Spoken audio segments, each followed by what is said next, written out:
करीब 160 महिलाओं को कांग्रेस पार्टी ने उत्तर प्रदेश की विधानसभा चुनावों के लिए टिकट भी दिया और प्रियंका जी का मानना है कि ये राजनीति में एक नया मोड़ लाएगा। और मैं 100% इस बात से सहमत हूं कि जब हिंदुस्तान की राजनीति में इतिहास लिखा जाएगा तो 2022 का उत्तर प्रदेश चुनाव और महिलाओं का सशक्तिकरण एक बहुत बड़ा मुद्दा बनेगा।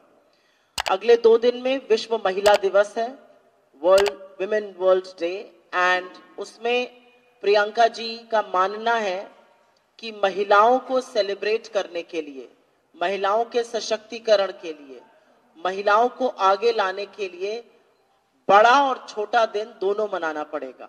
और इसीलिए उन्होंने एक बड़े मार्च का उद्घोषण किया है जिसमें कि हमारी 159 प्रत्याशी लखनऊ में मार्च करेंगी प्रियंका जी के साथ ही साथ। इसके अलावा कांग्रेस की जितनी भी निर्वाचित महिलाएं हैं, चाहे वो सांसद हैं, विधायक हैं या जिला पंचायत सदस्य और अध्यक्ष हैं, अन्य जगहों से, वो भी इसमें शामिल रहेंगी। ये मार्च महिलाओं के लिए तो है ही, महिलाओं के सम्मान के लिए भी है, उनको आगे लाने का एक और मौका है, लेकिन कहीं ना कहीं ये मार्च उन महिलाओं के लिए भी है जिन्होंने इतिहास रचा। और ये मार्च शुरू होगा बेगम हजरत महल चौराहे से। बेगम हजरत महल किसी पहचान की मोहताज नहीं है, पार्क से, सॉरी, बेगम हजरत महल पार्क से, वो किसी पहचान की मोहताज नहीं है। 1857 का जो युद्ध था, जो आजादी का पहला आंदोलन था, उसमें उनकी सशक्त भूमिका और किस तरह से उन्होंने डटकर अंग्रेजों का सामना किया था वो सबको पता है। वहां से होते हुए ऊधा देवी चौराहे से होते हुए, और ऊधा देवी फिर से मैं बोलना चाहूंगी, आजादी के आंदोलन में उनकी सक्रिय भूमिका, उनकी निडरता, उनकी निर्भीकता और जिस तरह से उन्होंने अंग्रेजों का सामना किया था वो अपने आप में एक मिसाल है। और अंत होगा इसका हजरतगंज के जीपीओ पर, गांधी प्रतिमा पर, क्योंकि महात्मा गांधी के बिना इस देश में किसी के बारे में भी बात करना अधूरा है। और गांधी ने सतत महिलाओं के सशक्तिकरण के लिए, उनकी भागीदारी के लिए, उनको आगे लाने के लिए बातें करी हैं। इस मार्च का जो मैसेज है वो ये है कि हम महिलाओं के सशक्तिकरण की बात सिर्फ चुनाव तक सीमित नहीं रखेंगे। हम महिलाओं की भागीदारी की बात, महिलाओं को सेलिब्रेट करने की बात सिर्फ चुनावों तक सीमित नहीं है। हमने जो कहा वो किया। प्रियंका जी ने मन बनाया था, प्रियंका जी ने अपना वादा पूरा किया। She walked the talk on empowering women. और अब इस मार्च के जरिए और भी महिलाओं को मौका मिलेगा उनके साथ कंधे से कंधा चलाने के लिए। मैं यहां पर जरूर बोलना चाहती हूं कि जब प्रियंका जी ने चुनाव का कैंपेन शुरू किया था तो बहुत लोगों को लग रहा था कि शायद ये नारा ही है, आगे इसमें क्या होता है।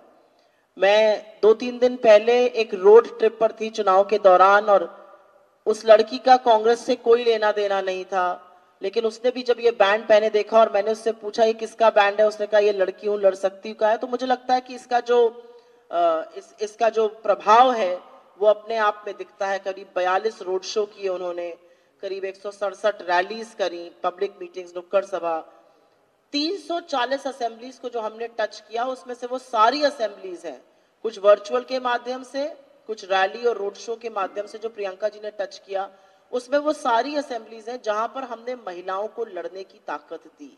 और ये सच है, इसमें से कुछ जीतेंगी, कुछ हारेंगी, लेकिन ये सब अपने क्षेत्र की प्रबल नेता, प्रबल नेत्रियां बनेंगी। और जिन महिलाओं का खास तौर से उत्पीड़न हुआ, उन महिलाओं को स्वच्छंद चलना, उन महिलाओं को लखनऊ की सड़कों पर प्रियंका गांधी जी के साथ चलते देखना ही शायद राजनीति का लक्ष्य होना चाहिए। चाहे वो आशा सिंह जी हो जिनकी बेटी के साथ बलात्कार हुआ, चाहे वो पूनम पांडे जी हो जिनको मानदेय मांगने पर जूतों से कुचला गया, चाहे वो सदफ जाफर हो, तमामों ऐसी महिलाएं जिन्होंने उत्पीड़न सहा और जिनको सत्ता से लड़ने का साहस, शक्ति और मौका लड़की हूं लड़ सकती हूं ने दिया। तो इसी मार्च के बारे में आपसे साझा करनी थी ये बातें, और ये बहुत ही ऐतिहासिक मार्च होने वाला है। इसमें कांग्रेस पार्टी के तमाम विधायक, अन्य जगहों से, अन्य राज्यों से महिला विधायक, महिला सांसद, महिला अन्य निर्वाचित सदस्य, जिला पंचायत वगैरह के यहाँ पर सम्मिलित होंगे। और मुझे लगता है कि अपने आप में 8 मार्च, वैसे तो हर दिन महिलाओं का होना चाहिए आधी आबादी का, लेकिन 8 मार्च का जो एक सिंबोलिज्म है वो अपने आप में मुझे लगता है प्रियंका गांधी जी के इस मार्च से जरूर प्रतिबिंबित होगा। अगर आपके कोई सवाल हो तो हम लोग लेना चाहेंगे। 12 बजे दिन से शुरू होगा और जैसा कि मैंने आपको बताया, बेगम हजरत महल पार्क और उधा देवी होते हुए वो गांधी प्रतिमा पर, जीपीओ पर उसका समापन होगा दिन में 12 बजे से 8 मार्च को।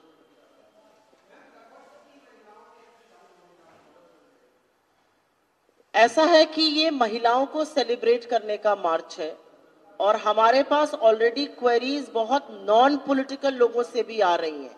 इसमें सिर्फ, वैसे तो हमने इनवाइट अपने निर्वाचित सदस्यों को किया है, हमने अपने प्रत्याशियों को बोला है, लेकिन इसमें तमाम समाज सेविकाएं, तमाम डॉक्टर्स, तमाम अधिवक्ता, वकील, शिक्षा जगत से जुड़े हुए लोग, फिल्म जगत से जुड़े हुए लोग, ऐसे तमाम लोगों के आने की संभावना भी है जिन्होंने आगे से बढ़कर बोला है कि वो इस मुहिम का हिस्सा बनना चाहते हैं और वो इसमें शामिल होना चाहते हैं।